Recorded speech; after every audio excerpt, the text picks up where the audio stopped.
భరతఖండ చరిత్రలో అసలైన ఘట్టానికి వచ్చేసాం. అదే గుప్తుల చరిత్ర. మన పుస్తకాల్లో గుప్తుల స్వర్ణయుగం అని అందరూ చదివే ఉంటారు. ఆ చరిత్రే ఇప్పుడు మనం చెప్పుకుంటున్నాం. అలాగే మన చరిత్ర పుస్తకాల్లో కనిపించే అతిపెద్ద బ్లండర్లు కూడా ఈ గుప్తుల చరిత్రలోనే కనిపిస్తాయి. మన పాఠ్య పుస్తకాల్లో చెప్పినట్టు గుప్తుల కాలం సామాన్య శకం 320 కానే కాదు. గుప్తుల కాలం మొదలైంది 327 BCE. అలెగ్జాండర్ భారత్కు వచ్చింది ఈ గుప్తుల మొదటి చక్రవర్తి అయిన చంద్రగుప్తుడి కాలంలో. వాటన్నిటికీ ఈ వీడియో మీకు సమాధానం చెప్తుంది. నేరుగా గుప్తుల చరిత్రలోకి వెళ్ళిపోదాం. అసలు గుప్తులు ఎవరు? హిస్టరీ బుక్స్ లో గుప్తరాజుల పూర్వీకుల గురించి ఏమీ చెప్పకుండానే లెసన్స్ ఉంటాయి. అసలు వారి వంశమేమిటి? ఈ గుప్తరాజులు ఎక్కడి నుంచి వచ్చారు? పైగా గుప్తా అనే పదం ఉంది కాబట్టి వీరు వైశ్యరాజులు అని చాలా మంది అంటారు. కానీ గుప్తా అనే పేరు బ్రాహ్మణ, క్షత్రియ, వైశ్య, శూద్ర ఇలా అన్ని వర్ణాల్లోనూ ఉంటుంది. మనం చెప్పుకునే ఈ గుప్తరాజులు మాత్రం సూర్యవంశ క్షత్రియులు. అందుకు ఆధారాలేమిటి? ముందుగా అసలు గుప్తులు ఎవరో, వారి వంశ చరిత్ర ఏమిటో ఇవన్నీ ఈ ఎపిసోడ్లో చెప్పుకుందాం. గుప్తులు చాలా ప్రాచీనమైన రాజవంశీకులు. వీరి వంశం ఇప్పటిది కాదు, రామాయణ కాలం నాటిది. రామాయణ కాలం నుంచి గుప్త వంశ మూలాలు ఉన్నాయి. గుప్త సామ్రాజ్యాన్ని స్థాపించిన చంద్రగుప్తుడి వల్ల గుప్త వంశం అనే పేరు ప్రఖ్యాతి చెందింది. కానీ వీరి పూర్వీకులకు ఘన చరిత్ర ఉంది. శ్రీరాముడి ప్రాణప్రదమైన సోదరుడు లక్ష్మణుడి వంశీకులే ఈ గుప్తులు.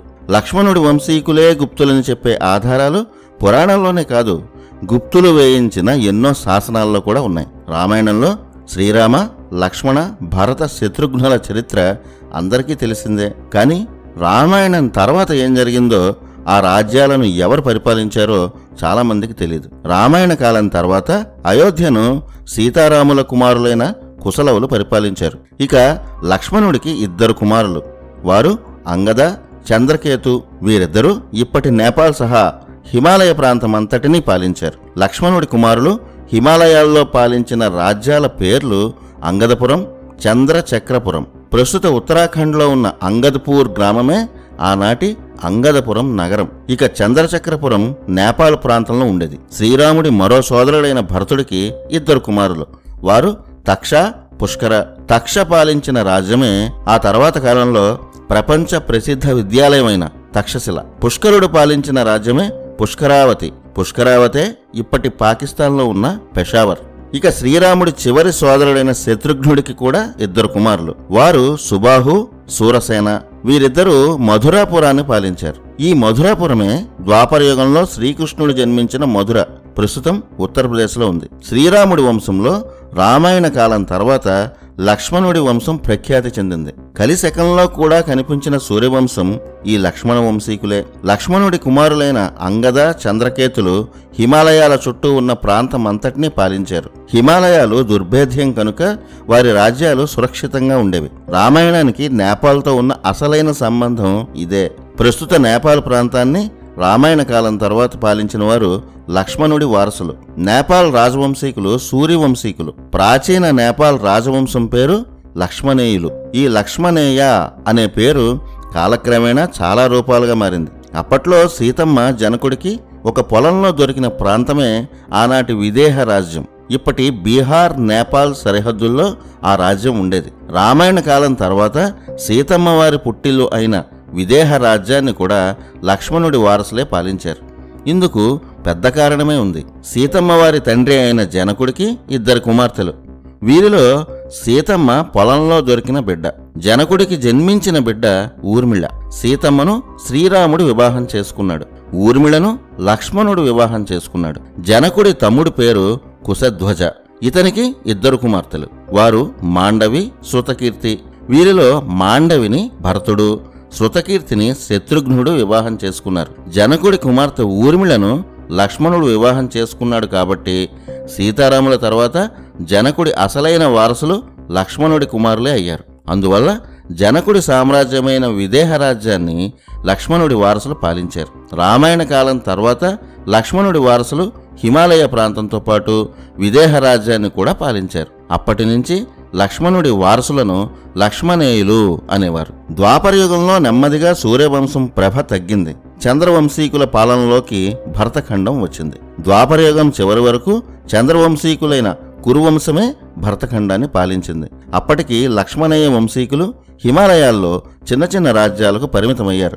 నేపాల్ ప్రాంతమే వారి ప్రధాన రాజ్యంగా ఉండేది. పైగా భారత యుద్ధం తర్వాత ఈ లక్ష్మణేయ వంశం 9 వంశాలుగా విడిపోయింది. కాలక్రమేణా ఈ లక్ష్మణేయ అనే పేరు లచ్చివీయ, లెచ్చవీయ, లిచ్చివీయ ఇలా మారుతూ చివరికి లిచ్చవి అనే వంశ నామంగా స్థిరపడింది. లిచ్చవి అనే పేరు చరిత్ర పుస్తకాల్లో కూడా వినే ఉంటారు. లిచ్చవి అనే పేరు లక్ష్మణేయ అనే పదానికి వికృత నామం. అంటే లక్ష్మణ వంశానికి చెందిన సూర్యవంశీకులే లిచ్చవీలు అని అర్థం. మన ఊళ్ళలో కూడా లక్ష్మి అనే పేరుని పలకడం రానివారు లచ్చిమి, లచ్చి అని పిలవడం అందరికీ తెలిసిందే కదా. అలా లక్ష్మణేయ అనే వంశనామం కాలక్రమేణా లిచ్చవి అని మారిపోయింది. బౌద్ధ గ్రంథాల్లో కనిపించే ఈ లిచ్చవి వంశం సాక్షాత్ శ్రీరాముడి సోదరుడైన లక్ష్మణుడి వంశం.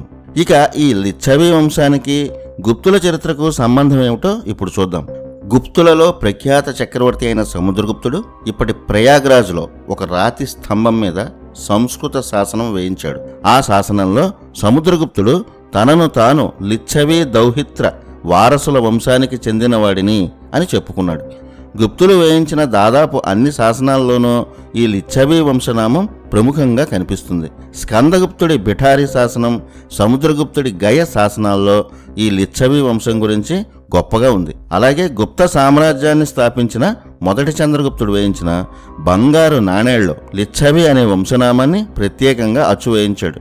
నేపాల్ని పరిపాలించిన సూర్యవంశీకుల శాసనాల్లో కూడా లిచ్చవి కులకేతు, లిచ్చవి కులదీపిక అనే బిరుదులు కనిపిస్తాయి.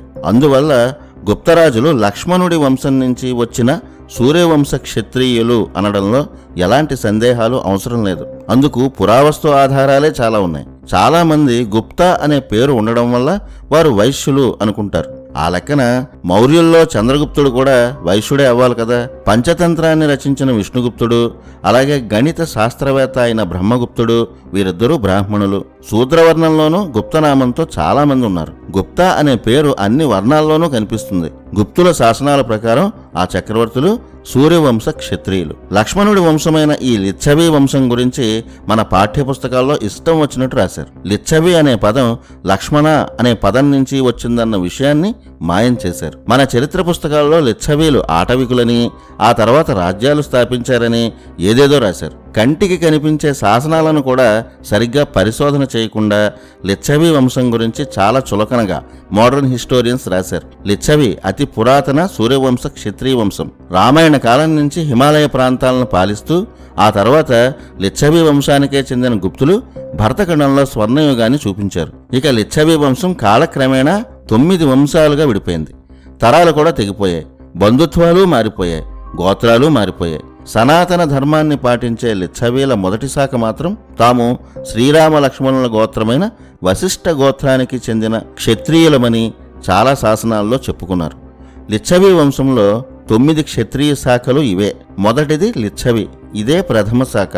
ఈ శాఖ రాజులే నేపాల్ని పాలించారు. ఈ శాఖకు చెందినవారే గుప్తరాజులు. వీరు వశిష్ఠ గోత్రీకులు. ఇక రెండో శాఖ పావనగర మల్ల క్షత్రియులు. వీరు ఇప్పటి ఉత్తరప్రదేశ్లో కొంత భాగాన్ని పరిపాలించారు. మూడో శాఖ లిచ్చవి శాక్య, 4వ శాఖ కుసీనార మల్ల క్షత్రియులు. ఈ 3, 4 శాఖల లిచ్చవీలు బౌద్ధాన్ని అనుసరించారు. 5వ శాఖ వైదేహ లిచ్చవి. వీరు విదేహరాజ్యం అంటే ఇప్పటి బీహార్, నేపాల్లో కొంత భాగాన్ని పరిపాలించారు. ఆనాడు జనకుడు పాలించిన ప్రాంతం ఇది. 6వ శాఖ తిరభుక్త, 7వ శాఖ వజ్జియ. ఈ వజ్జియ అనే మాట మన చరిత్ర పుస్తకాల్లో ఉంటుంది. ఈ వజ్జియ లిచ్చవీల్లో ఒక చిన్న శాఖ. 8వ శాఖ కోలియా, 9వ శాఖ వైశాలి లిచ్చవి. ఈ 6, 7, 8, 9 శాఖలు చిన్న చిన్న శాఖలు. వీరిలో కొందరు జైనాన్ని ఆచరించారు. మొదటి శాఖ అయిన లిచ్చవి శాఖకు చెందిన వంశమే గుప్త వంశం. రామాయణ కాలం తర్వాత మహాభారత కాలంలోనూ, ఆ తర్వాత వచ్చిన మగధ రాజవంశాల కాలంలో కూడా ఈ లిచ్చవీలు రాజ్యాలను కోల్పోయినా ఆ వంశం చిన్న చిన్న రాజ్యాలను పాలిస్తూ మనుగడ సాగించింది. 1713 BCE నుంచి గుప్తుల సామ్రాజ్యం వచ్చే వరకు అంటే 327 BCE వరకు నేపాల్ని లిచ్చవీ వంశంలోని భూమివర్మ అనే చక్రవర్తి వంశీకులు పాలించారు. అదే సమయంలో లిచ్చవీల్లో ప్రథమ శాఖకు చెందిన సూర్యవంశ క్షత్రియులైన గుప్తులు నేపాల్ ప్రాంతంలోనే ఉన్న శ్రీపర్వతం అనే చోట చిన్న రాజ్యాన్ని పాలించేవారు. అందుకే వీరిని పర్వతీయులు అని మొదట్లో పిలిచేవారు. వీరు నేపాల్ రాజ్యాన్ని కాపాడే రక్షకులుగా ఉండేవారు. నేపాల్ రాజులతో వీరికి వివాహ సంబంధాలు కూడా ఉండేవి. లిచ్చవీ వంశీకుల్లో గుప్తులు గొప్ప వీరులుగా, యుద్ధాల్లో వ్యూహకర్తలుగా ఖ్యాతి చెందారు. అప్పటికే శాతవాహన రాజ్యం ఒక్కో రాజ్యాన్ని కోల్పోయి మగధ చుట్టుపక్కల కొన్ని ప్రాంతాలకు మాత్రమే పరిమితమైంది. అలా శాతవాహనులు బలహీనపడుతున్న సమయంలో పాలించిన చక్రవర్తి 27వ శాతవాహన చక్రవర్తి అయిన శివశ్రీ శాతకర్ణి. గుప్తులలో శ్రీగుప్తుడి కుమార్తె లిచ్చవీ యువరాణిని ఈ శివశ్రీ శాతకర్ణి వివాహం చేసుకున్నాడు. లిచ్చవీ వంశంలో స్త్రీలు అత్యంత సౌందర్యవతులుగా ప్రఖ్యాతి చెందారు. వారిని వివాహం చేసుకోవడం రాజవంశాలు ప్రతిష్టగా భావించేవి. అలా శాతవాహనంలో 27వ చక్రవర్తి అయిన శివశ్రీ శాతకర్ణి గుప్త వంశానికి చెందిన శ్రీగుప్తుడి కుమార్తె లిచ్చవీ రాణిని వివాహం చేసుకున్నాడు. అప్పుడే మామగారు సమర్థుడు అయిన శ్రీగుప్తుడిని తన సైన్యాధిపతిగా శివశ్రీ నియమించాడు. శివశ్రీ పాలించిన కాలం 376 నుంచి 369 BCE, అంటే 7 ఏళ్లు మాత్రమే పాలించి ఒక యుద్ధంలో మరణించాడు. కానీ ఆ 7 ఏళ్లలోనే శ్రీగుప్తుడు చుట్టుపక్కల రాజ్యాలను గెలిచి శాతవాహన సామ్రాజ్యంలో కలిపాడు. మ్లేచ్చుల దాడులను చాలా వరకు నియంత్రించాడు. శివశ్రీ తర్వాత పాలించిన అతని వారసుడు 28వ శాతవాహన చక్రవర్తి శివస్కంద. ఇతను బలహీనమైన చక్రవర్తి అయినా ఆ కాలంలో కూడా శాతవాహన సామ్రాజ్యం నెమ్మదిగా విస్తరించడానికి కారణం అప్పటి సైన్యాధ్యక్షులుగా ఉన్న శ్రీగుప్తుడు.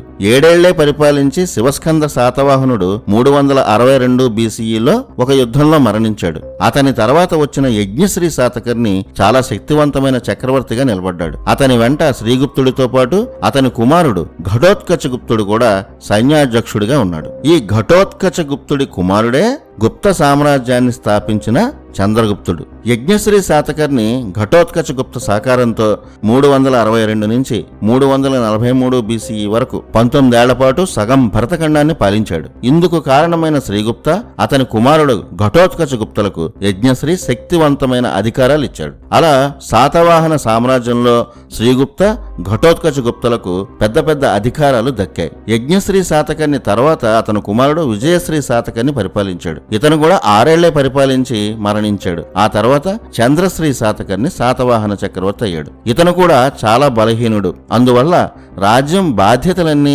సర్వ సైన్యాధ్యక్షుడుగా ఉన్న చంద్రగుప్తుడే చూసుకున్నాడు. ఇక్కడే ఒక పెద్ద మలుపు శాతవాహన సామ్రాజ్యంలో జరిగింది. నేపాలీ లిచ్చవీల వంశానికి చెందిన కుమారిదేవిని అప్పటికే చంద్రగుప్తుడు వివాహం చేసుకున్నాడు. ఆ కుమారిదేవి చెల్లెలిని శాతవాహన రాజు అయిన చంద్రశ్రీ శాతకర్ణి వివాహం చేసుకున్నాడు.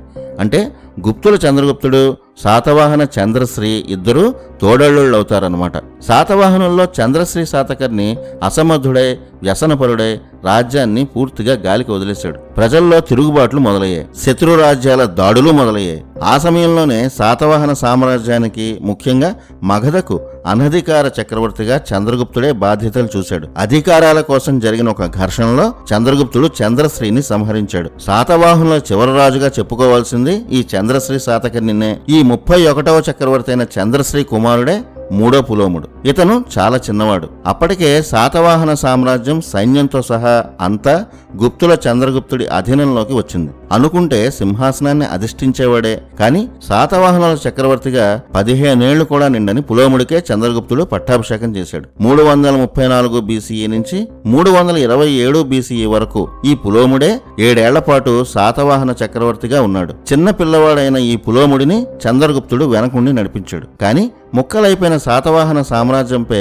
మ్లేచ్చుల దాడులు, శత్రువుల ఆక్రమణలు పెరిగాయి. సింహాసనంపై ఉన్న చక్రవర్తి చిన్నవాడు కాబట్టి ఎవరికి వారు స్వతంత్రత ప్రకటించుకోవడం మొదలుపెట్టారు. ఇంత సంక్షోభ సమయంలో కూడా తన కుమారుడే చక్రవర్తిగా ఉండాలని పులోమ తల్లి పట్టుబట్టింది. ఈ అధికార ఘర్షణలో శాతవాహనుల చివరి చక్రవర్తి అయిన పులోమ చంద్రగుప్తుడి కత్తికి బలయ్యాడు. అక్కడితో శాతవాహనుల వంశం అంతరించిపోయింది. అలా 327 BCEలో చంద్రగుప్తుడు పాటలిపుత్ర రాజధానిగా మగధ సామ్రాజ్య చక్రవర్తిగా సింహాసనం అధిష్ఠించాడు. ఈ రక్త చరిత్రతోనే గుప్త సామ్రాజ్యం మొదలైంది. కానీ ముక్కలైన సామ్రాజ్యాన్ని చంద్రగుప్తుడు ఏకం చేసి సుదీర్ఘ కాలం పాటు గుప్త పాలనకు పునాది వేశాడు. మన చరిత్ర పాఠ్య పుస్తకాల్లో గుప్తుల కాలాన్ని 320 CE అని పెద్ద బ్లండర్గా రాశారు. అందుకు సరైన ఆధారాలను కూడా వారు చూపించలేదు. అలెగ్జాండర్ భరతఖండానికి వచ్చింది ఈ గుప్త చంద్రగుప్తుడి కాలంలో. అప్పటికే దొరికిన శత్రువులను సంహరిస్తూ చండ ప్రచండంగా ఉన్న చంద్రగుప్తుడు అతని సైన్యం గురించి, శక్తి సామర్థ్యాల గురించి విని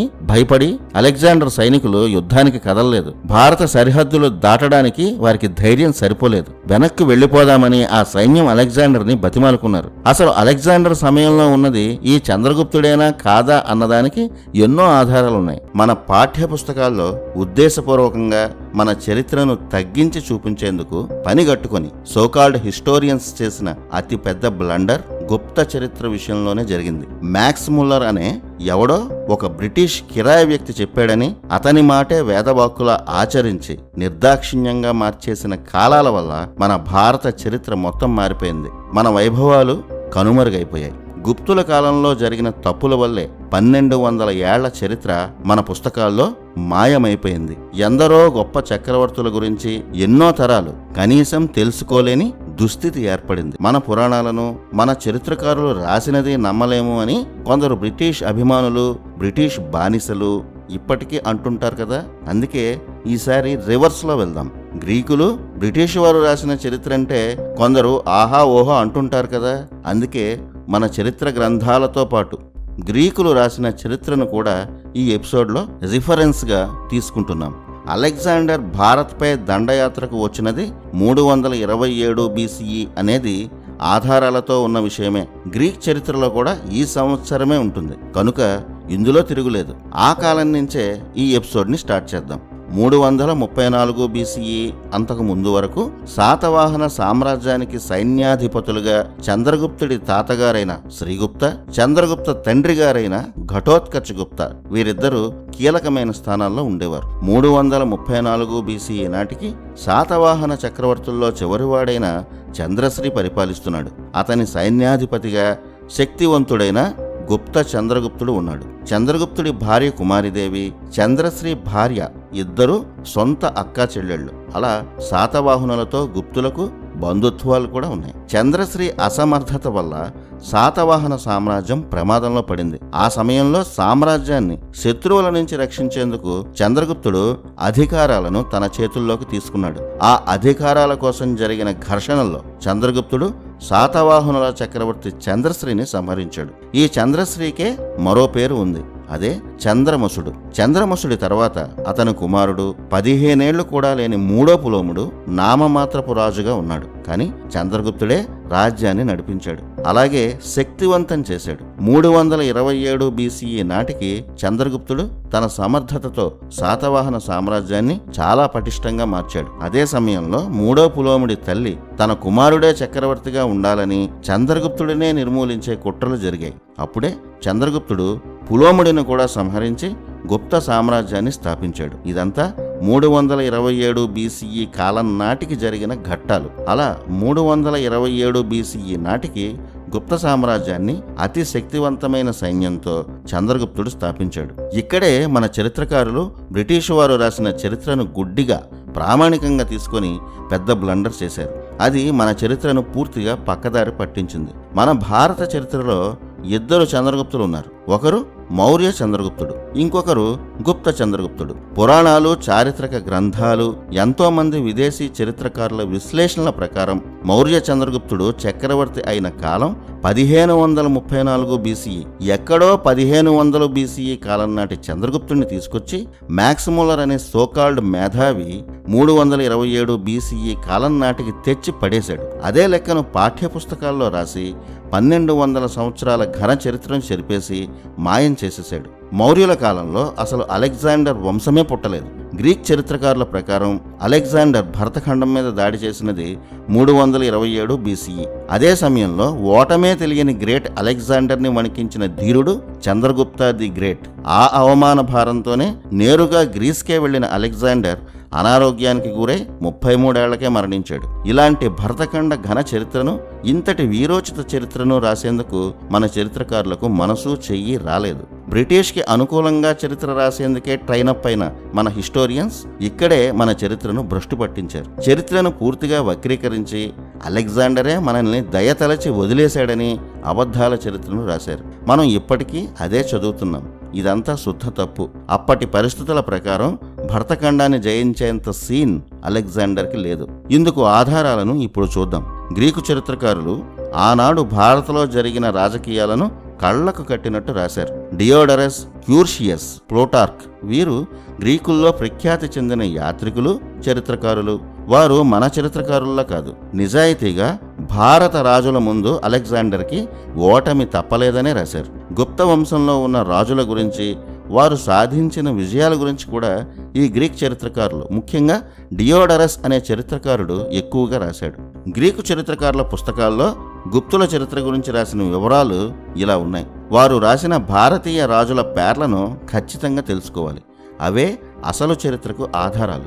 గ్రీకు చరిత్రకారులు రాసిన పేర్లలో ఒకటి సాండ్రేమ్స్. చంద్రమస్ అనే రాజుని గ్రీకులు ఇలా పలికేవారు. చంద్ర అనే పేరుని గ్రీకులు సాండ్రా అని పలికేవారు. మన చంద్రమస్ ని వారు సాండ్రేమ్స్ అన్నారు. అసలు ఈ పేరుతో మౌర్యుల కాలంలో ఎవరూ లేనేలేరు. ఈ చంద్రమసుడే శాతవాహనుల్లో చివరి చక్రవర్తి అయిన చంద్రశ్రీ శాతకర్ణి. అతనికి మరో పేరే చంద్రమసుడు. 334 BCE నాటికి శాతవాహనులే పాలించారని, ఆ చక్రవర్తి పేరు చంద్రశ్రీ అని చెప్పేందుకు గ్రీకులు రాసుకున్న ఈ చరిత్రే తిరుగులేని ఆధారం. ఈ చంద్రమస్ను సంహరించే చంద్రగుప్తుడు చక్రవర్తి అయ్యాడని గ్రీకు చరిత్రలో చాలా క్లియర్గా ఉంది. ఇక గ్రీకులు చంద్రగుప్తుడి పేరుని శాండ్రోకోట్టస్ అని పిలిచారు. చంద్ర శాండ్రా అయింది, అంటే వారు చంద్రగుప్తుడిని శాండ్రోకోట్టస్ అని పిలిచారు. ఈ శాండ్రోకోట్టస్ కుమారుడే శాండ్రోసిప్టస్ అని గ్రీక్ చరిత్రకారులు మరో పేరును కూడా వారి చరిత్రలో రాసుకున్నారు. ఈ శాండ్రోసిప్టస్ అనే పేరు ఎవరిదో తెలుసా? చంద్రగుప్తుడి తర్వాత చక్రవర్తి అయిన ది గ్రేట్ సముద్రగుప్తుడిది.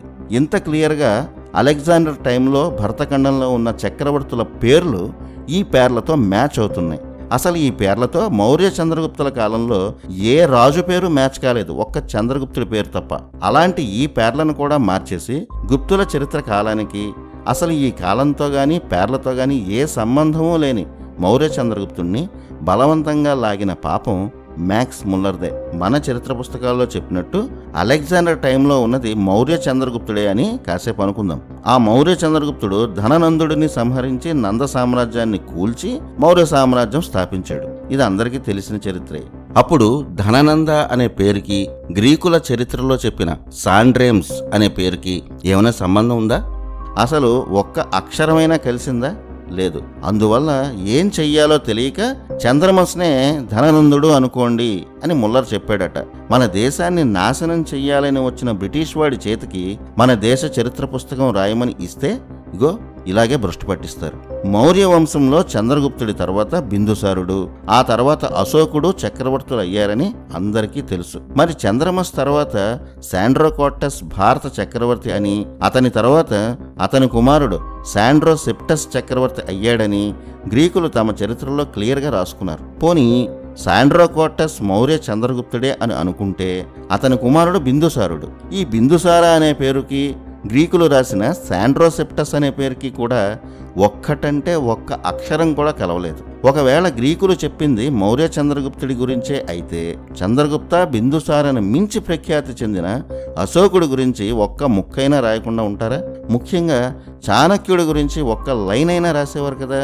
రాయలేదు. ఎందుకంటే అసలు అలెగ్జాండర్ కాలం, మౌర్యుల కాలం ఒకటి కాదు కాబట్టి. ఇదంతా మన చరిత్రను భ్రష్టు పట్టించిన మ్యాక్స్ ముల్లర్ చేసిన పని. అతనికి సంస్కృతంలో ఉన్నది మిడిమిడి జ్ఞానమే. ఈ అజ్ఞానం ఏ స్థాయికి వెళ్ళిందంటే చంద్రగుప్తుల పేర్లపై సందేహాలు వచ్చిన వారికి ముల్లర్ ఇష్టం వచ్చినట్టు సమాధానాలు చెప్పేవాడు. శాండ్రోకోట్టస్నే శాండ్రోసిప్టస్ అని కూడా గ్రీకులు పిలిచేవారని, ఇద్దరు ఒకరే అనుకోవాలని చెప్పాడు. అంటే నోటికి ఏదొస్తే చెప్పి చేతికి ఏదొస్తే అది రాసి ముల్లర్ మన చరిత్రను భ్రష్టు పట్టించాడు. మన చరిత్రకారులు కూడా బ్లైండ్గా ముల్లర్ని ఫాలో అయిపోయారు. అవే తప్పులను మన హిస్టోరియన్లు కూడా పుస్తకాల్లోకి ఎక్కించారు. మ్యాక్స్ ముల్లర్ అనే విదేశీయుడు భారతదేశాన్ని తన జీవిత కాలంలో ఏనాడు చూడని భారత ద్వేషి. ఇక అసలు విషయానికి వద్దాం. శాండ్రోకోట్టస్ సాండ్రేమ్స్ ని సంహరించి చక్రవర్తి అయ్యాడని, అతని తర్వాత శాండ్రోసిప్టస్ గొప్ప చక్రవర్తి అయ్యాడని గ్రీకులు రాసిన చరిత్రలో ఆధారాలున్నాయి. వారు రాసిన ఆ పేర్లలో సాండ్రేమ్స్ శాతవాహనుల్లో చివరి చక్రవర్తి అయిన చంద్రమసుడు లేదా చంద్రశ్రీ, శాండ్రోకోటస్ అంటే గుప్తుల చంద్రగుప్తుడు, శాండ్రోసెప్టస్ అంటే చంద్రగుప్తును మించిన గొప్ప చక్రవర్తి సముద్రగుప్తుడు. అలెగ్జాండర్ భారత్పై దండెత్తిన 327 BCEలో ఉన్న వంశం మౌర్య వంశం కాదు, గుప్త వంశమని గ్రీకు ఆధారాలే కాదు, మన పురాణాలు, కోట వెంకటాచలం గారు రాసినటువంటి చారిత్రక ఆధారాలు స్పష్టంగా కాలాలతో సహా చెప్తున్నాయి. ఇవేవి పట్టించుకోకుండా, కనీస పరిశోధన చేయకుండా మన చరిత్రలో రాజుల కాలక్రమాన్నే ఇష్టం వచ్చినట్టు మార్చేశారు. భారత్కి ఘన చరిత్రే లేదన్న అబద్ధాన్ని తరతరాలుగా బోధిస్తున్నారు. 327 BCE నాటికి అలెగ్జాండర్ పర్షియన్ రాజ్యం సహా ఇప్పటి ఆసియాలో ఉన్న రాజ్యాలను ఆక్రమిస్తూ గాంధార దేశం వరకు వచ్చాడు. భారత్ను గెలవడం అంత సులువు కాదని అలెగ్జాండర్కి, అతని సైన్యానికి స్పష్టంగా తెలుసు. అందుకే అన్ని రకాలుగా సమాచారం సేకరించాడు. అప్పటికి ప్రపంచంలోనే సుసంపన్నమైన భారత్ని ఆక్రమించాలన్నది అలెగ్జాండర్ కల. ప్రాచీన గ్రీక్ సామ్రాజ్యాన్ని మ్యాసడోనియా అనేవారు. ఈ మెసడోనియన్ గ్రీక్ రాజ్యాన్ని అర్గియాడ్ వంశం సుదీర్ఘకాలం పరిపాలించింది. ఈ అర్గియాడ్ వంశంలో 22వ చక్రవర్తి అలెగ్జాండర్ III. అంతకుముందు ఈ అలెగ్జాండర్ పేరుతో ఇతని వంశంలోనే 2 చక్రవర్తులు గ్రీక్ సామ్రాజ్యాన్ని పరిపాలించారు. 356 BCEలో అలెగ్జాండర్ జన్మించాడు. ప్రఖ్యాత తత్వవేత్త అరిస్టాటిల్ ఇతను గురువు.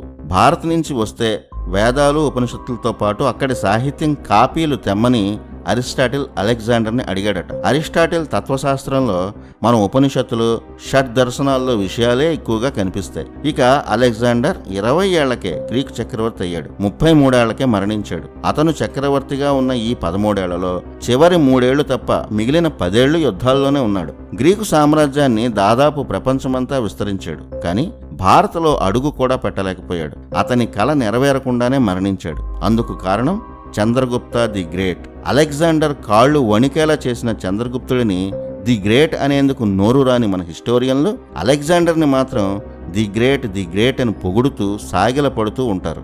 అలెగ్జాండర్ భారత సరిహద్దుల్లోకి రాగానే అక్కడి సైన్యం చంద్రగుప్తుడి గురించి విని భయపడింది. అప్పుడే అలెగ్జాండర్ వేగులను పంపాడు. అలెగ్జాండర్ వేగులు భారత్లో ప్రవేశించి చంద్రగుప్తుడి సైన్యం గురించి కనుక్కున్నారు. అప్పటికే ఏ శత్రువుకైనా చెమటలు పట్టించేంత శక్తివంతమైన సైన్యాన్ని చంద్రగుప్తుడు తయారు చేశాడు. 20,000 గుర్రాలు, 2,000 రథాలు, 4,000 ఏనుగులు, 2 లక్షల మంది సైనికులు చంద్రగుప్తుడి దగ్గర ఉన్నారని, ఇది పైపైన మాత్రమే తెలిసిన లెక్కని వేగులు అలెగ్జాండర్కి చెప్పారు. అంటే అసలు సైన్యం ఎంత ఉందో ఆ వేగులు కూడా అంచనా వేయలేకపోయారు. ఆ దెబ్బకి మాసడోనియా చక్రవర్తి అలెగ్జాండర్కి చెమటలు పట్టాయి, కాళ్ళు వణికాయి.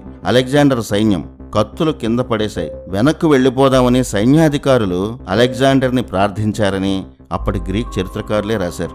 ఆ సమయంలోనే జరిగిన ఓ ఘటన అలెగ్జాండర్ని యుద్ధం అనే ఆలోచనే మానుకునేలా చేసింది. ఇక్కడ కూడా మన చరిత్రకారులు ఏదో దయతలిచి అలెగ్జాండర్ మన దేశాన్ని వదిలేశాడని చెప్పారు. అది శుద్ధ తప్పు. అలెగ్జాండర్ భయపడి భారత్ నుంచి వెందిరిగాడు. గుప్తుల చంద్రగుప్తుడికి అత్యంత ఆప్తుడైన రాజు పౌరవుడు. ఇతను మహాభారత కాలం నాటి పురువంశానికి చెందినవాడు. ఇతన్ని పర్వతేయుడు అని కూడా పిలిచేవారు. ఈ పౌరవుడు ప్రస్తుత పాకిస్తాన్ ప్రాంతంలో ఒక చిన్న రాజ్యాన్ని పరిపాలించేవాడు. ఇతన్నే మన చరిత్రలో పురుషోత్తముడు అంటారు. పౌరవ అనే పేరునే గ్రీక్ చరిత్రకారులు పోరస్ అని రాశారు. ఇతను 8 అడుగుల కంటే ఎక్కువ పొడవు ఉండేవాడంటారు. అలెగ్జాండర్ వేగులను పంపిన విషయం చంద్రగుప్తుడికి తెలిసింది. వెంటనే సరిహద్దుల్లో ఉన్న పౌరవరాజుకి సమాచారం పంపాడు. ఇక్కడే చాలా మంది పురుషోత్తముడితో అలెగ్జాండర్కు యుద్ధం జరిగిందని, చివరికి పురుషోత్తముడు సంధి కుదుర్చుకోవాల్సి వచ్చిందని చెప్తారు. అదంతా తప్పు. అప్పటి వరకు అలెగ్జాండర్ చూడని యుద్ధ భయాన్ని పురుషోత్తముడు జస్ట్ ఒక చిన్న ట్రైలర్లా చూపించాడు. అప్పటి వరకు అలెగ్జాండర్ తాను చేసిన యుద్ధాల్లో అడవి ఏనుగుల భీభత్సాన్ని ఎప్పుడూ చూడలేదు. ఒక్కో అడవి ఏనుగు వందల్లో సైన్యాన్ని తొక్కి చంపగలదు. మన యుద్ధాల్లో ఏనుగుల సైన్యం ఎప్పుడూ ప్రత్యేకంగా ఉండేది. అలాంటి మదపుటి ఏనుగులు వందల్లో పౌరవుడు లేదా పురుషోత్తముడి సైన్యంలో ఉన్నాయి. అలెగ్జాండర్ గాంధార సరిహద్దు దాటే సమయంలో పౌరవరాజు లేదా పోరస్ కొన్ని వందల మదపుటేనుగులను అలెగ్జాండర్ సైన్యం మీదకి వదిలేశాడు. ఆ ఏనుగులు వేల సైన్యాన్ని తొక్కుకుంటూ వెళ్లి చంపేశాయి. ఒక్కో ఏనుగు కొండంత ఉంది. అలాంటి ఏనుగులను గ్రీకులు ఎప్పుడూ చూడలేదు. అలెగ్జాండర్ సైన్యం భయపడి తలో దిక్కు పారిపోయింది. ఇలాంటి బీభత్సాన్ని ఏనాడో చూడని అలెగ్జాండర్ వణికిపోయాడు. ఒక చిన్న రాజ్యానికి రాజు అయిన పౌరవుడినే ఎదిరించడం కష్టమైనప్పుడు 100 పురుషోత్తముల పెట్టు అయిన చంద్రగుప్తుడితో యుద్ధం చేస్తే శవాలు కూడా మిగలవని అలెగ్జాండర్కి అర్థమైంది. అప్పుడు అలెగ్జాండరే పురుషోత్తముడి ముందు తల వంచాడు, ఓటమిని అంగీకరించాడు. అంతే తప్ప అక్కడ సంధి లేదు. ది గ్రేట్ గా చెప్పే అలెగ్జాండర్ చంద్రగుప్తుడి సామంతుడు స్నేహితుడు అయిన ఒక చిన్న రాజు ముందు ఓడిపోయి ప్రాణభిక్ష కోసం నిల్చున్నాడు. అలెగ్జాండర్ గొప్పదనాన్ని తగ్గించడం ఇష్టం లేని మన భారతీయ చరిత్రకారులు అతనే గ్రేట్ అని, అలెగ్జాండరే దయతో భారత్ని వదిలేశాడని ఈ చెత్తంతా చెప్తుంటారు. ఇక్కడ అలెగ్జాండర్కి చంద్రగుప్తుడు పౌరవుడు ప్రాణభిక్ష పెట్టి వదిలేసినట్టే లెక్క. ఆ తర్వాత తాను గెలిచిన బాబిలోనియాలో తన ప్రతినిధిగా సెల్యూకస్ను పెట్టి అలెగ్జాండర్ గ్రీస్ వెళ్ళిపోయాడు. 323 BCEలో అలెగ్జాండర్ మరణించాడు. అంటే భారత్ నుంచి వెళ్ళిన 3 ఏళ్లకే చనిపోయాడు. భారత్లో ఒక చిన్న రాజుని గెలవలేకపోయాననే బాధ ప్రపంచాన్ని గెలిచిన అలెగ్జాండర్ని ఏ రేంజ్లో కుంగదీసి ఉంటుందో ఊహించండి. అంతటి శక్తివంతమైన చరిత్ర మన భారత చరిత్ర. ఇక ఫైనల్ టచ్ లోకి వద్దాం. మ్యాక్స్ ముల్లర్ ఏదో రాశాడు, వెనక ముందు చూడకుండా మన చరిత్రకారులు పుస్తకాల్లో నింపేశారు. కానీ ముల్లర్ రాసిన ఈ చరిత్రను విదేశీ చరిత్రకారులే తప్పు అని నిరూపించారని తెలుసా? 1922లో అంటే మన స్వతంత్రానికి చాలా కాలం ముందే ఈజే రాప్సన్ అనే విదేశీ చరిత్రకారుడు కేంబ్రిడ్జ్ హిస్టరీ ఆఫ్ ఇండియా ప్రాజెక్ట్లో భాగంగా యాన్షియంట్ ఇండియా అనే పుస్తకం రాశారు. అందులో ఆయన ఇలా అన్నారు, Chandramas would be equivalent of the Greek ఎపలేటు చాంద్రమస్ అని రాశాడు. అంటే శాతవాహనుల చంద్రశ్రీ లేదా చంద్రమస్, గ్రీకు చరిత్రలో రాసిన చాంద్రమస్ ఇద్దరూ ఒకరేనని ఆయన అన్నారు. బ్రిటిష్ వాళ్ళు, అది కూడా కేంబ్రిడ్జ్ పరిశోధకులే, అలెగ్జాండర్ కాలంలో ఉన్నది మౌర్య చంద్రగుప్త కాదని చెప్తుంటే మనం మాత్రం ఇంకా ఆ తప్పుని మన పుస్తకాల్లో సరిదిద్దుకోవడం లేదు. అంతేకాదు మ్యాక్స్ ముల్లర్ చంద్రగుప్తుడి చరిత్ర గురించి చెప్పినది తప్పని ప్రఖ్యాత విదేశీ చరిత్రకారుడు ఎం ట్రాయర్ నిక్కచ్చిగా వివరించారు. ఆయన పరిశోధన చేసి నువ్వు చెప్పింది తప్పు అని ముల్లర్కి ట్రాయర్ ఆధారాలతో సహా ఒక లేఖ రాశారు. సమాధానం ఏం రాయాలో తెలియని ముల్లర్ ఆయనకు కనీసం తిరుగుటపా కూడా రాయలేదట. ముల్లర్ రాసిన వివరాలకు మౌర్యులకు అసలు సంబంధమే లేదని ప్రఖ్యాత విదేశీ చరిత్రకారుడు ప్రొఫెసర్ కీత్ తాను రాసిన హిస్టరీ ఆఫ్ సాంస్క్రిట్ లిటరేచర్లో భాగంగా స్పష్టంగా రాశారు. మ్యాక్స్ ముల్లర్ అడ్డగోలుగా రాసిన చరిత్రను ప్రపంచంలో ఉన్న మేధావులంతా ఎండగట్టారు. ఒక్క మన భారతీయ చరిత్రకారులకు మాత్రం ఆ బ్రిటిష్ కిరాయి వ్యక్తి అయిన ముల్లర్ ఆరాధ్యుడయ్యాడు. అది మన దౌర్భాగ్యం. గ్రీకులు చాలా స్పష్టంగా సాండ్రోకోటస్ క్షత్రియుడని, చాలా శక్తివంతుడని, వారి పేర్ల చివర వంశనామాన్ని బిరుదులను తగిలించుకుంటారని స్పష్టంగా రాశారు. కానీ మౌర్య చంద్రగుప్తుడు చక్రవర్తి అయ్యే నాటికి అంత శక్తివంతుడేం కాదు. చాణక్య నీతి వల్ల రాజకీయం నడిచింది. ఆ తర్వాత మౌర్య సామ్రాజ్యం శక్తివంతమైంది. మౌర్య చంద్రగుప్తుడు క్షత్రియుడు కాదు. అలాగే వారి పేర్ల చివర వంశనామాలు గాని బిరుదులు గాని లేవు. చంద్రగుప్త తర్వాత బిందుసార, అశోక అన్నారే తప్ప అశోక మౌర్య అని కూడా ఎక్కడా కనిపించదు. ఇటు గుప్తులు వారు సూర్యవంశానికి చెందిన క్షత్రియులు కాబట్టి వారి పేర్ల చివర ఆదిత్య అనే బిరుదు తగిలించేవారు. చంద్రగుప్తుడి బిరుదు విజయాదిత్య, సముద్రగుప్తుడి బిరుదు అశోకాదిత్య, సముద్రగుప్తుడి కుమారుడైన రెండో చంద్రగుప్తుడి బిరుదు విక్రమాదిత్య. మళ్ళీ ఈ విక్రమాదిత్య సమ్రాట్ విక్రమాదిత్య ఒకరు కాదు, చాలా మంది ఇతనే అతను అని చెప్తుంటారు. అది తప్పు. ఇక గ్రీకులు గుప్తుల గురించి రాసిన చరిత్రలో వారి రాజధాని పాటలీపుత్ర అని రాశారు. మౌర్యులు గొప్పగా పరిపాలిస్తున్న రోజుల్లో రాజధాని ఎప్పుడూ పాటలీపుత్ర కాదు. మౌర్యులు మగధ కేంద్రంగా మాత్రమే పరిపాలించారు. కానీ గ్రీకులు దాడి చేసే నాటికి పాటలీపుత్ర రాజధానిగా ఉందంటే అది ఖచ్చితంగా గుప్తుల కాలమే.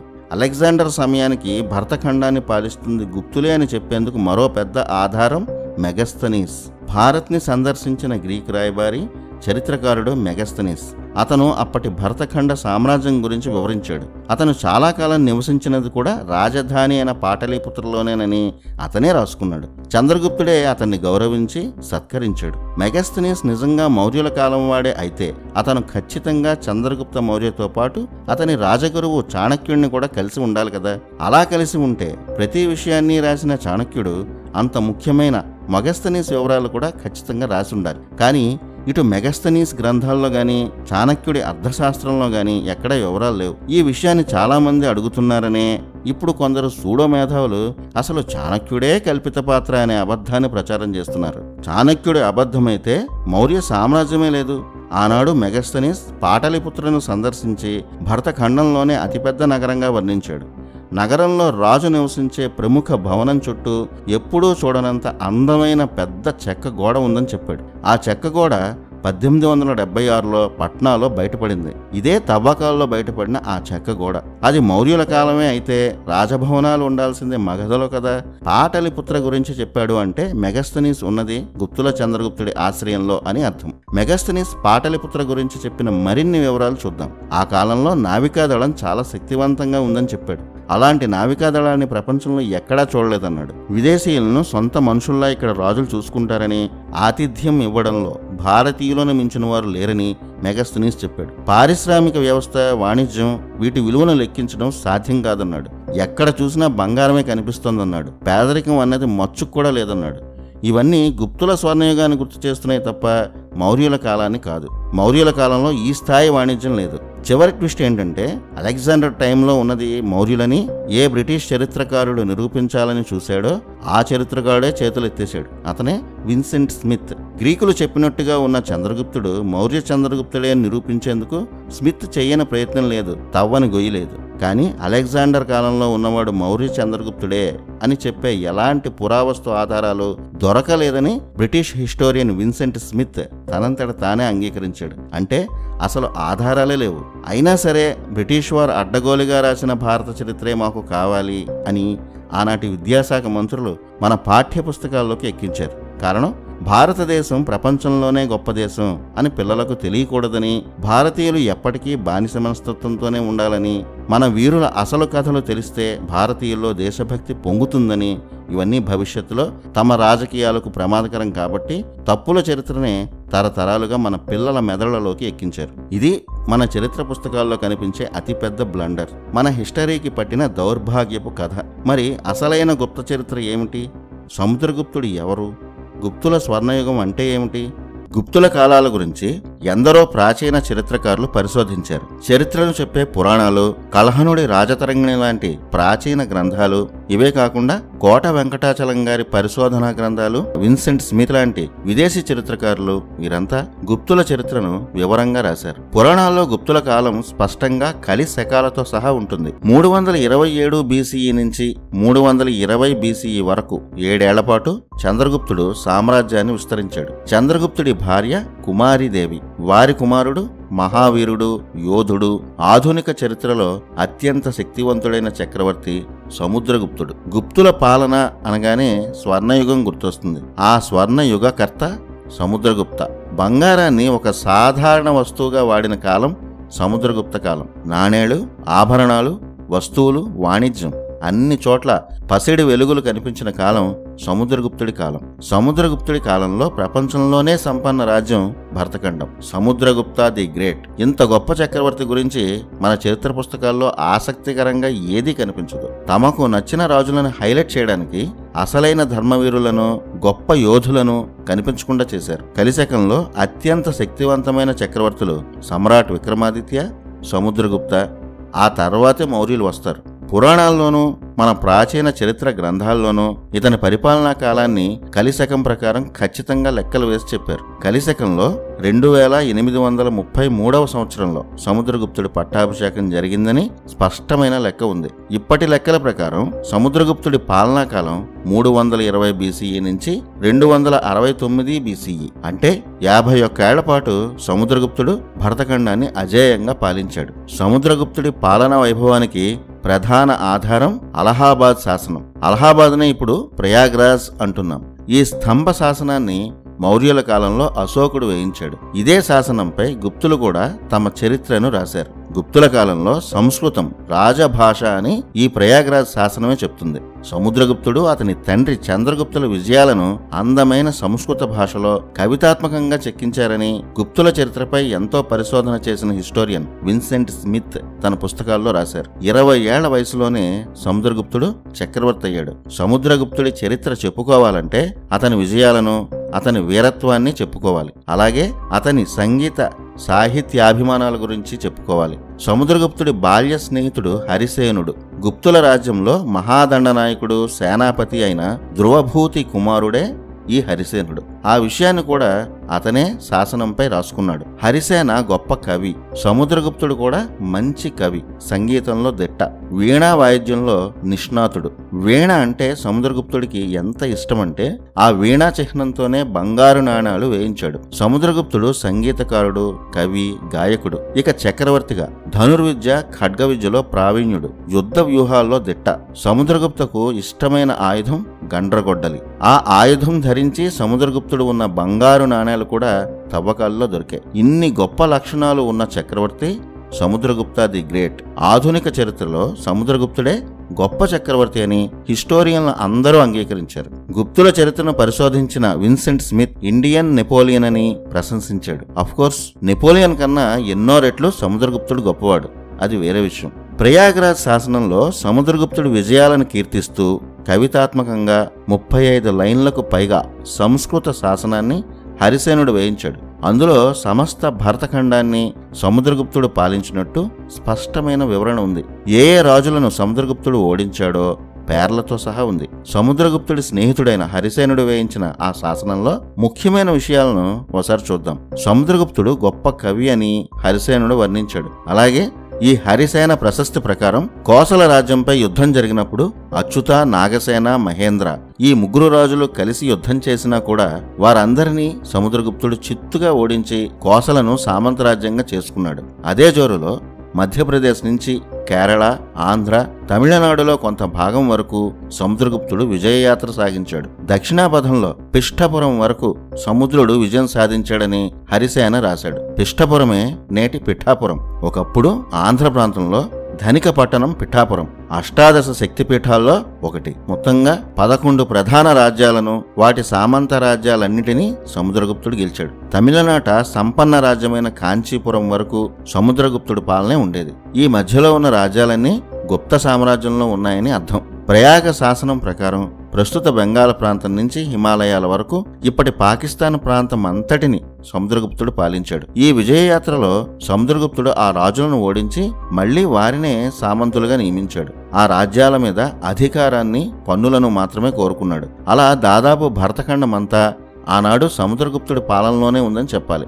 సమస్త భారతం నుంచి వచ్చే పన్నులు, అభివృద్ధి, వ్యాపారాలతో సముద్రగుప్తుడి కాలం స్వర్ణయుగాన్ని చూసింది. భరతఖండం అవతల ఉన్న గాంధార, శక రాజ్యాలను కూడా సముద్రగుప్తుడు శాసించాడు. పశ్చిమ భారతాన్ని పాలించిన శకులు లేదా క్షాత్రపులు సముద్రగుప్తుడికి సామంతులుగా ఉండేవారు. సింహళ దేశం కూడా భారీగా బంగారు ఆభరణాలను, బంగారు నాణేలను సముద్రగుప్తుడికి కానుకలుగా పంపేవారు. అంటే ఈనాటి శ్రీలంక కూడా సముద్రగుప్తుడి సామంత రాజ్యమే అన్నమాట.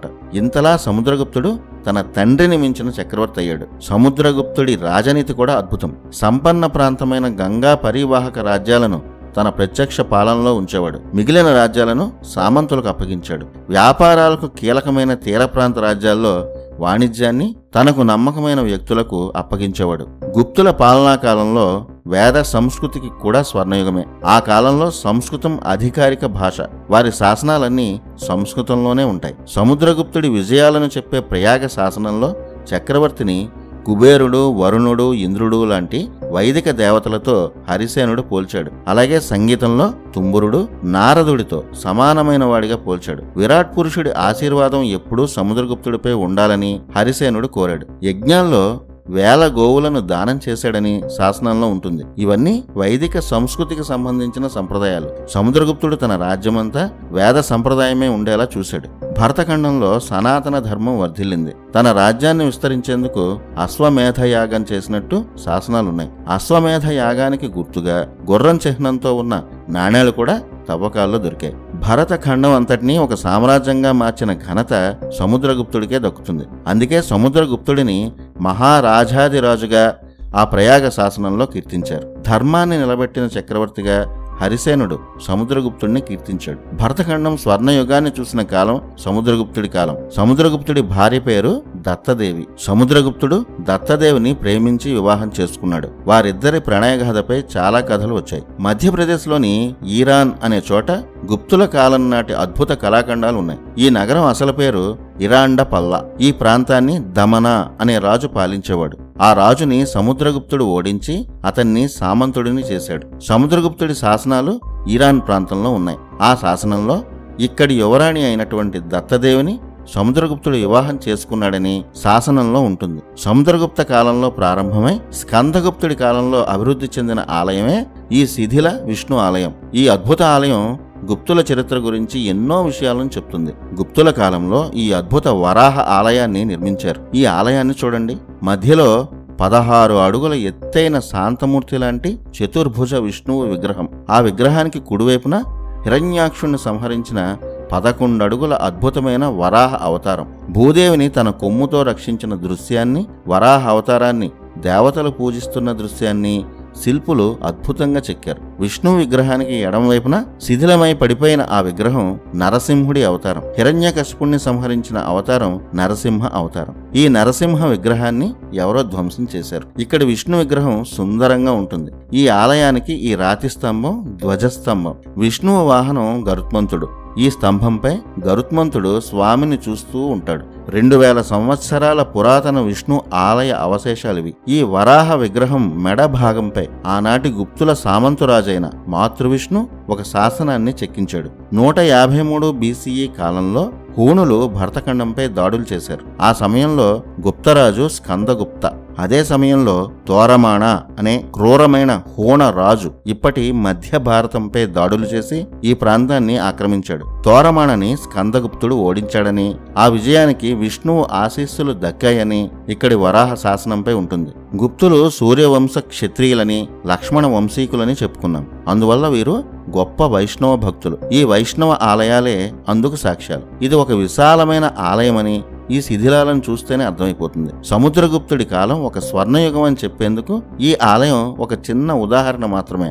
సముద్రగుప్తుడి కాలంలో పాటలిపుత్ర రాజధాని. చంద్రగుప్తుడు సముద్రగుప్తుడి కాలంలోనే సెల్యూకస్ రాయబారిగా మెగస్తనీస్ గుప్తుల రాజధాని అయిన పాటలిపుత్రకు వచ్చాడు. మౌర్యుల కాలంలో ఈ మెగస్తనీస్ వచ్చాడన్నది తప్పు.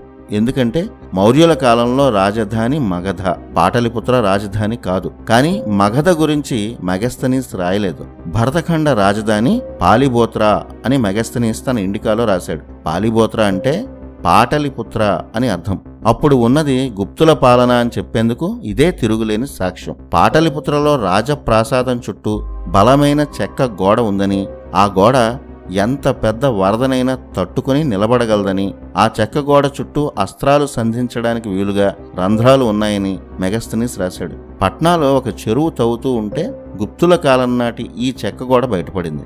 అంతేకాదు మెగస్తనీస్ మరో ముఖ్యమైన విషయం కూడా రాశాడు. ఆ కాలంలో భారత పౌరుల్లో తానెక్కడా పేదలను చూడలేదన్నాడు. బానిస వ్యవస్థే లేదన్నాడు. అందరూ విలాసవంతమైన జీవితాలు గడుపుతున్నారని రాశాడు. ఎవరి దగ్గర చూసినా బంగారు ఆభరణాలు విరివిగా వాడుతున్నారని రాశాడు. గుప్తుల పాలన స్వర్ణయుగం అని చెప్పేది అందుకే. ప్రతి పట్టణం ఒక వ్యాపార కేంద్రమని, దొంగతనాలు చాలా అరుదని మెగస్తనీస్ రాశాడు. ఇవన్నీ గుప్తుల స్వర్ణయుగానికి సాక్ష్యాలు.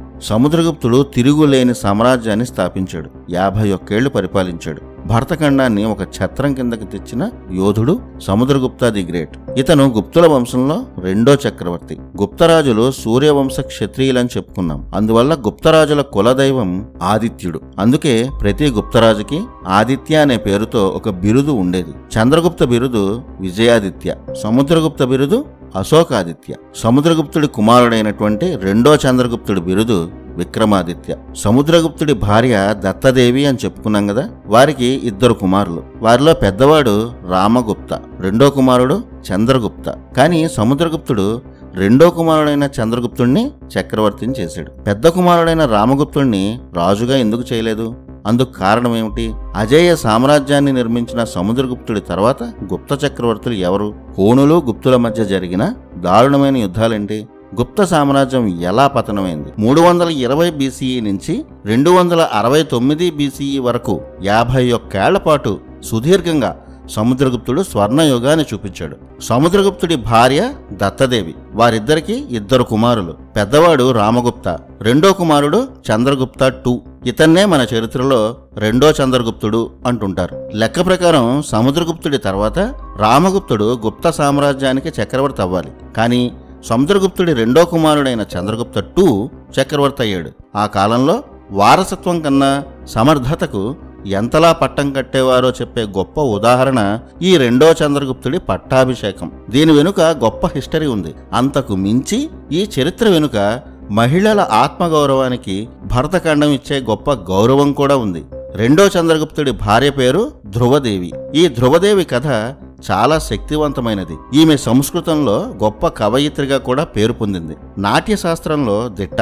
ప్రాచీన కాలంలో ప్రఖ్యాత సంస్కృత రచయితల్లో ఒకరు విశాఖ దత్తుడు. అతను రాసిన కావ్యాల్లో దేవీ చంద్రగుప్తం ప్రఖ్యాతి చెందింది. చంద్రగుప్త ధ్రువదేవుల ప్రణయం ఆధారంగా రాసిన కావ్యం దేవీ చంద్రగుప్తం.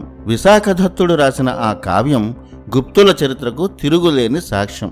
ఆ కాలం పరిస్థితులను చెప్పే కావ్యమది. ఆ కావ్యం ప్రకారం సముద్రగుప్తుడికి 2 కుమారులు. పెద్దవాడు రామగుప్త, రెండోవాడు చంద్రగుప్త II.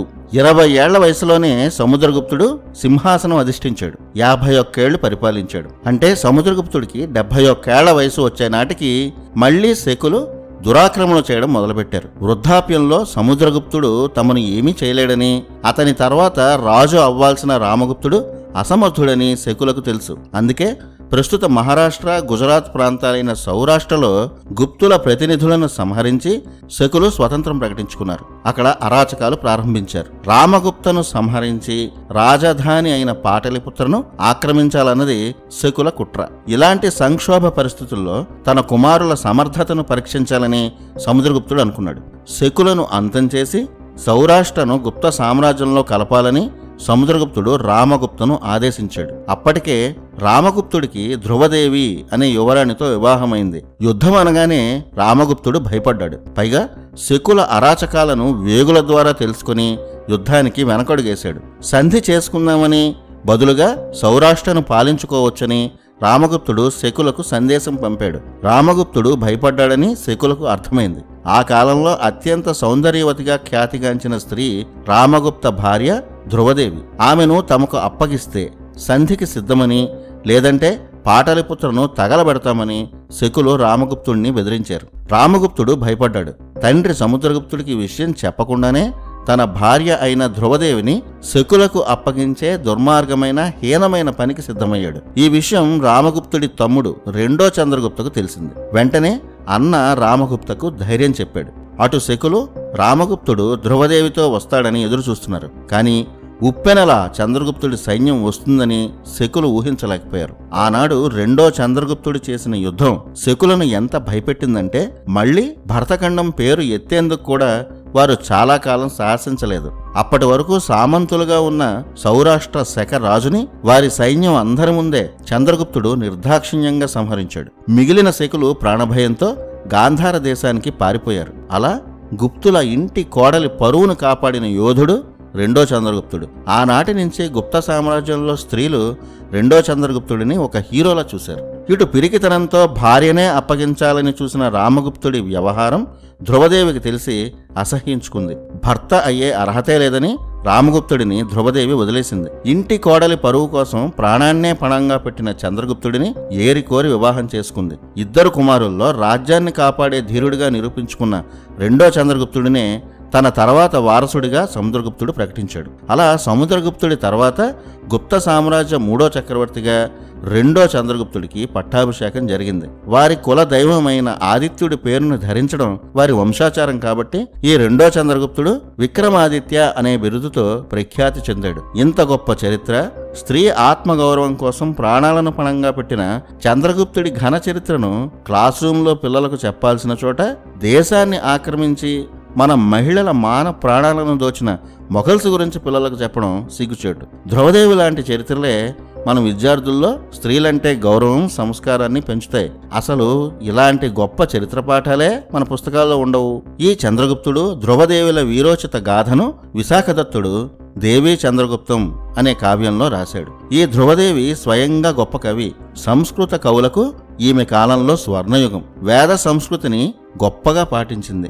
ఈమె కాలంలోనే విశ్వవిద్యాలయాలు విశ్వవిఖ్యాతి చెందాయి. ఈమె కాలంలో సాహిత్యం కూడా వర్ధిల్లింది. అలా గుప్తుల 3వ చక్రవర్తిగా చంద్రగుప్త II పట్టాభిషిక్తుడయ్యాడు. సముద్రగుప్తుడి తర్వాత గుప్త సామ్రాజ్యాన్ని పాలించిన చక్రవర్తి చంద్రగుప్త II 269 BCE నుంచి 233 BCE వరకు 36 ఏళ్ల పాటు చంద్రగుప్త II పాటలిపుత్ర కేంద్రంగా దాదాపు ఇప్పుడున్న భరతఖండం అంతటినీ పాలించాడు. అంతకు ముందు వరకు యువరాజుగా తండ్రి యుద్ధతంత్రాలు, రాజకీయాలు చూసిన రెండో చంద్రగుప్తుడు మంచి పరిణితితో రాజ్యాన్ని పాలించాడు. చంద్రగుప్తుడు సాధించిన విజయాల్లో అతి గొప్పది శకులను సౌరాష్ట్ర నుంచి తరిమి కొట్టడం. అలా సౌరాష్ట్ర గుప్త సామ్రాజ్య ప్రత్యక్ష పాలనలోకి వచ్చింది. అరేబియా సముద్రం మీద చంద్రగుప్తుడు పూర్తి పట్టు సాధించాడు.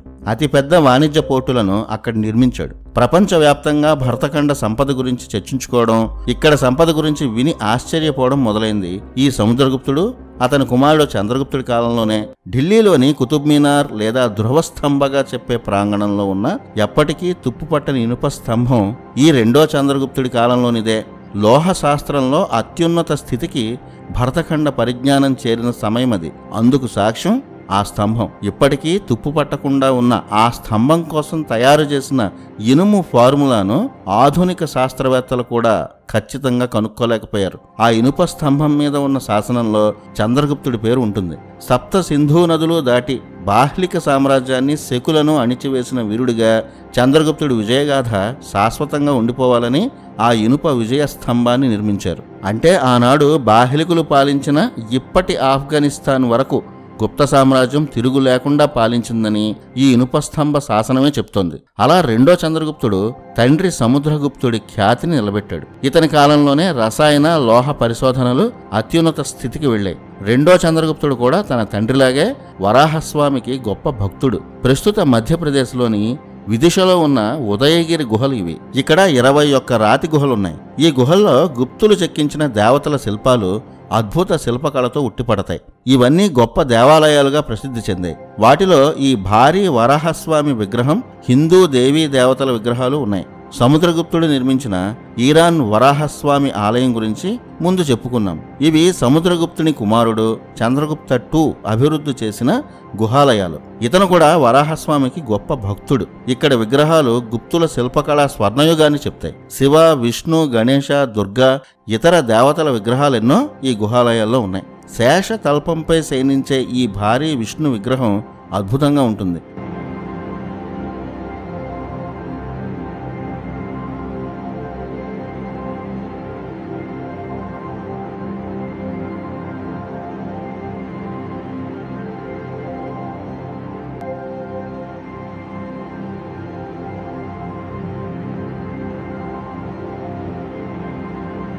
ప్రాచీన వరాహస్వామి విగ్రహం ఇది. రెండో చంద్రగుప్తుడు వరాహస్వామిని పూజిస్తున్నట్టు ఉన్న శిల్పం ఇది.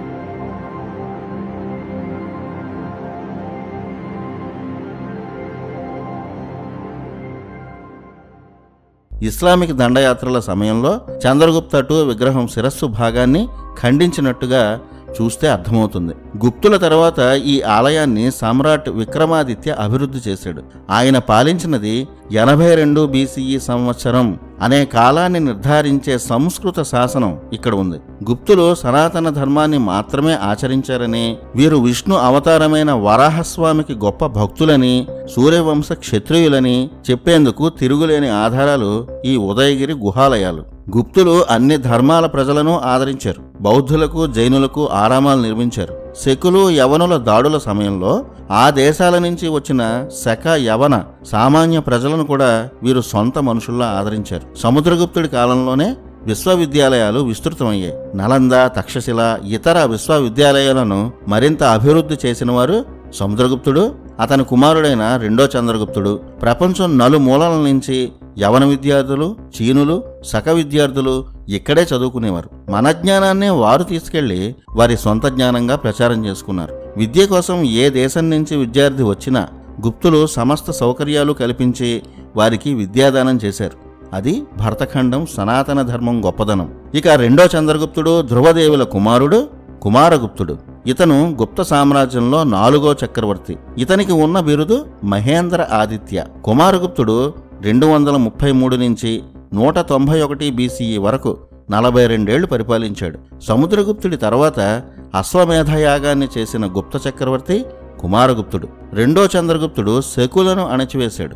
రెండో చంద్రగుప్తుడి కుమారుడైన కుమారగుప్త, మనవడు స్కందగుప్త ఇద్దరు హోణ వంశాన్నే నాశనం చేశారు. కుమారగుప్తుడు హూణులను భరతఖండం నుంచి తరిమేసిన వీరుడుగా ప్రఖ్యాతి చెందాడు. కుమారగుప్త కాలంలో ఉన్న హూణులే తోరమాన, మాత్రిచేత. కుమారగుప్త ఉన్నన్నాళ్ళు హూణులు భరతఖండంలో అడుగు కూడా పెట్టలేకపోయారు. ఇప్పటి పంజాబ్, రాజస్థాన్ ప్రాంతాల్లో ఆనాడు హూణుల దండయాత్రలను కుమారగుప్తుడు పూర్తిగా అణిచివేశాడు. కుమారగుప్తుడు కూడా భరతఖండాన్ని ఏకఛత్రం కింద పరిపాలనలో ఉంచగలిగాడు. కుమారగుప్తుడి పెద్ద భార్య అనంతదేవి, వారిద్దరు వారసుడు స్కందగుప్త. అప్పటి వరకు గుప్తులు గరుడ చిహ్నాన్ని తమ అధికారిక ధ్వజంగా వాడేవారు. కానీ కుమారగుప్తుడి కాలం నుంచి గరుడ చిహ్నం బదులు నెమలి చిహ్నం వచ్చింది. కుమారస్వామి వాహనం నెమలి. ఆ చిహ్నంతో నాణేలు కూడా దొరికాయి. కుమారగుప్తుడు శైవాన్ని ఆచరించాడు. ఉదయగిరి గుహాలయాల్లో అద్భుతమైన ముఖలింగం కూడా ఉంది. గణేశ, కుమారస్వామి విగ్రహాలు కూడా ఉన్నాయి. స్కంద అనేది కుమారస్వామికి మరో పేరు. కుమారగుప్తుడు తన కుమారుడికి స్కందగుప్త అని పేరు పెట్టాడు. కొన్ని చోట్ల ఈ స్కందగుప్తుడి పేరు కుమార కార్తికేయ అని కూడా ఉంటుంది. మొత్తానికి కుమారగుప్తుడు కార్తికేయుడిని పూజించాడని, అందుకే నెమలి గుర్తుని ధ్వజంగా మార్చుకున్నాడని చెప్పొచ్చు. ఇక స్కందగుప్తకు ఆదిత్య పేరుతో ఉన్న బిరుదు పరాక్రమ ఆదిత్య. స్కందగుప్తుడు గుప్తరాజుల్లో 5వ చక్రవర్తి. ఇతను 191 BCE నుంచి 166 BCE వరకు 25 ఏళ్లు పాలించాడు. ఈ స్కందగుప్తుడే గుప్త వంశాన్ని నిలబెట్టిన చివరి రాజు. ఇతని తర్వాత వచ్చిన గుప్తరాజులు అంత సమర్థులు కాదు. స్కందగుప్తుడి కాలంలో విపరీతంగా వరదలు వచ్చాయి. ప్రధాన నదులన్నీ ఉప్పొంగి చాలా ఊళ్ళు నాశనమయ్యాయి. ఆ వరదల సమయంలో అంతా అల్లకల్లోలంగా ఉన్న సమయం చూసుకుని దొంగతనంగా హూణులు పశ్చిమ భారతంపై దండయాత్రలు చేశారు. వారు మధ్య భారతంలో ఈరాన్ ప్రాంతం వరకు ఆక్రమించారు. వీరి దాడులకు సామాన్యులు అల్లాడిపోయారు. హూణులు పరమ దుర్మార్గులు. ఉన్మాదులైన హూణులను మన చరిత్రకారుల్లో కొందరు వీరులుగా చూపించి అబద్ధాలు రాశారు. ఏ మాత్రం నీతి లేని కరడుగట్టిన దుర్మార్గులు, ఉన్మాదులు హూణులు. వీరు ఎక్కువగా కాస్పియన్ సముద్రం ప్రాంతంలో ఉండేవారు. భరతఖండ సంపద చూసి మన దేశంపై దాడి చేశారు. దారి పొడుగునా వీరు చేసిన దోపిడీలు, నగర విధ్వంసం గురించి పాశ్చాత్య చరిత్రలో ఎన్నో పేజీలున్నాయి. ఈ హూణులను భయపెట్టిన ఘనత గుప్తరాజులకే దక్కుతుంది. అంతటి వీరులు, ధీరులు గుప్తులు. అందుకే హూణులపై గుప్తుల విజయం ఒక చారిత్రక ఘట్టం. ఈ హూణుల దాడులు స్కందగుప్తుడి కాలంలో చాలా ఎక్కువ. స్కందగుప్తుడి కాలంలోనే ఏమాత్రం దయలేని హూణరాజులు తోరమాన, మాత్రిచేతలు విధ్వంసం సృష్టించారు. తన పరిపాలనా కాలమంతా స్కందగుప్తుడు హూణులతో యుద్ధం చేస్తూనే ఉన్నాడు. చివరికి హూణులను పూర్తిగా అణిచివేశాడు. మన దేశంపై ఇస్లామిస్టులు, బ్రిటిష్ వారే కాదు, అంతకు ముందు ఎంతో మంది ఉన్మాద జాతులు దాడి చేశాయి. వారి నుంచి మన ప్రజలను కాపాడిన అద్భుత ఘట్టాల గురించి మన చరిత్రలో ఒక్కటంటే ఒక్క పాఠం కూడా కనిపించదు.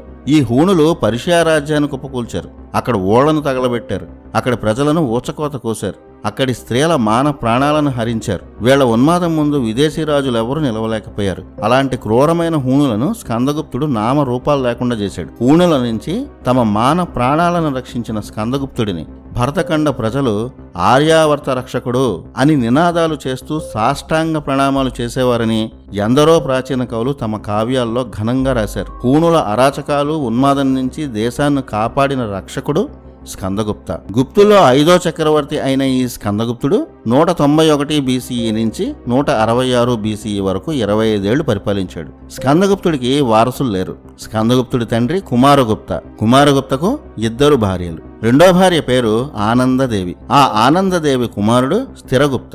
ఇతనికే పురుగుప్త అనే పేరు కూడా ఉంది. అంటే స్కందగుప్తుడు, స్థిరగుప్తుడు అన్నదమ్ములు అవుతారు. ఈ స్థిరగుప్తుడి కుమారుడు నరసింహగుప్త.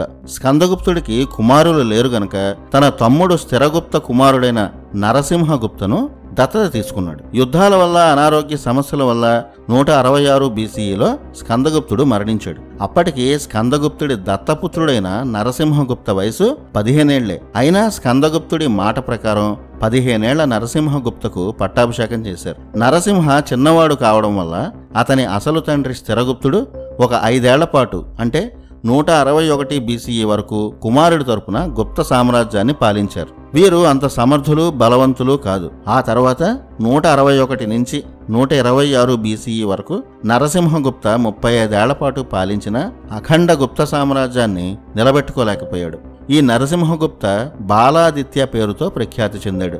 స్కందగుప్త వీరత్వం గాని, అనుభవం గాని ఆ తర్వాత రాజులకు లేదు. నరసింహగుప్త నుంచి గుప్త సామ్రాజ్యం పతనం అవుతూ వచ్చింది. ఈ బలహీన రాజుల వల్ల చాలా మంది సామంతులు స్వతంత్రులయ్యారు. యుద్ధాలు, వరదలతో గుప్తుల స్వర్ణయుగం కూడా ముగిసింది. ఖజానా ఖాళీ అయింది. అదే సమయంలో హూణులు కూడదీసుకుని మధ్య ఆసియా నుంచి భారత వైపు రావడం మొదలుపెట్టారు. శకులు తమ శక్తిని కూడదీసుకుని భారత్పై దండయాత్రలకు సిద్ధమయ్యారు. నిజానికి ఆనాడే మన భరతఖండం శకులు, హూణుల ఆక్రమణలకు, అరాచకాలకు బలయ్యే ప్రమాదంలో ఉంది. గుప్తుల 6వ చక్రవర్తి అయిన నరసింహగుప్త కాలానికి ఆర్థిక సమస్యలు మొదలయ్యాయి. ఇతని కాలంలోనే దాడి చేసిన క్రూరమైన హోణరాజు మిహిరగుల. ఇతను స్కందగుప్త సంహరించిన హోణరాజు తోరమానుడి కుమారుడు. మిహిరగులుడు ఇప్పటి మధ్యప్రదేశ్ లో కొన్ని భాగాలను ఆక్రమించాడు. స్కందగుప్తుడికి మంచి స్నేహితుడు, గొప్ప బలవంతుడు అయిన రాజు యశోధర్మ.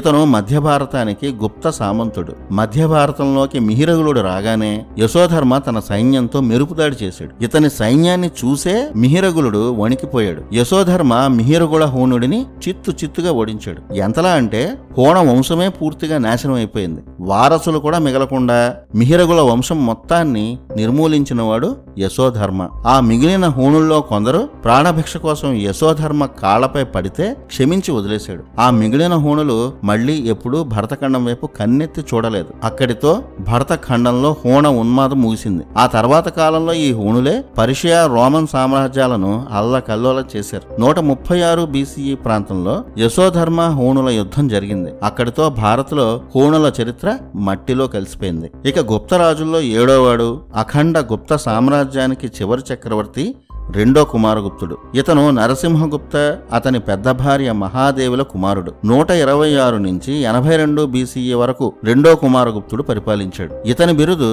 క్రమాదిత్య. రెండో కుమారగుప్తుడి కాలంలోనే గుప్త సామ్రాజ్యం పూర్తిగా బేటలు పడింది. చిన్న సామంతులు కూడా స్వతంత్రం ప్రకటించుకున్నారు. గుప్తరాజుల బలం తగ్గిందని తెలియగానే అటు గాంధారంలో ఉన్న శకులు సర్వశక్తులు కూడా తీసుకుని భరతఖండాన్ని ఆక్రమించేందుకు దురాక్రమణకు సిద్ధమయ్యారు. ఇలాంటి సమయంలోనే ఒక మహావీరుడు జన్మించాడు. ఆనాడే శకుల, ఇతర విదేశీ దురాక్రమణదారుల భయంలో ఉన్న భరతఖండాన్ని రక్షించిన యోధుడు. ధర్మ సంస్థాపన కోసం భరతఖండ ఉజ్వల ఖ్యాతిని లోకానికి చాటి చెప్పి సగం ప్రపంచాన్ని శాసించిన మహావీరుడు సమ్రాట్ విక్రమాదిత్య. అసలు విక్రమాదిత్య ఎవరు, ఎందుకు మన చరిత్రలో ఈ మహావీరుడిని పనిగట్టుకుని మాయం చేశారు, ది గ్రేట్ విక్రమాదిత్య అసలు చరిత్ర ఏమిటి, ఆయన వంశంతో సహా మొత్తం డీటెయిల్డ్ గా నెక్స్ట్ ఎపిసోడ్ లో చెప్పుకుందాం. జై హింద్.